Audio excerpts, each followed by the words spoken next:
పుట్టలో ఇవన్నీ పాలు ఇవన్నీ పోయడం వలన అక్కడంతా తడిసిపోయి ఉంటుంది. అది తిరగడానికి వీలుండదు లోపల. అదేమవుతుంది, అది కోపం వచ్చేసి బుస కొడతా ఉంటుంది. ఆ బుస కొట్టించుకోవడం కోసం వెళ్తారు వీళ్ళు. దాని కోపం తెప్పించాలి. బయటకు వస్తే వీళ్ళు ఎవరు పరిగెత్తుతారు. అది లోపల ఉండే పడుతుంటే ఆ హోల్స్ ఉంటాయి కదా, కలుగు అంటారు.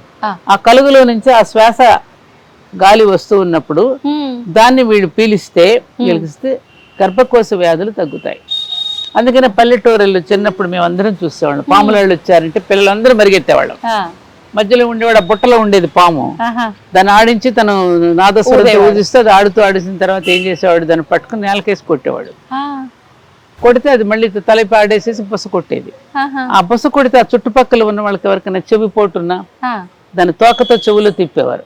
చెవిపోటు ఉంటే తగ్గుతుంది. కొంతమంది చెవిలో చీమ వచ్చిందని, చెవిలో ఇది వచ్చిందని చెప్పి రకరకాల వ్యాధులు, అలా వ్యాధులు నయమయ్యి. అది ఆ బుస కొడితే ఆ శ్వాసను మనం పీలిస్తే స్త్రీలకు కొన్ని సమస్యలు తీరుతాయి అనేటటువంటిది ఆనాడు ఆచారంగా పెట్టారు.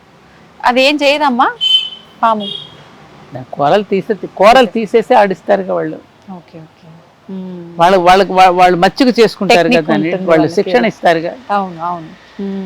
అట్లా నాగేంద్ర స్వామికి పుట్టలో పాలు పోయటం. మరి ఆడవాళ్ళు ఎందుకు వెళ్ళి పోస్తారు? అవును అవును. ఆ చుట్టూ దారం కడతారు పుట్టకు చుట్టూ, అది పైకి రాకుండా.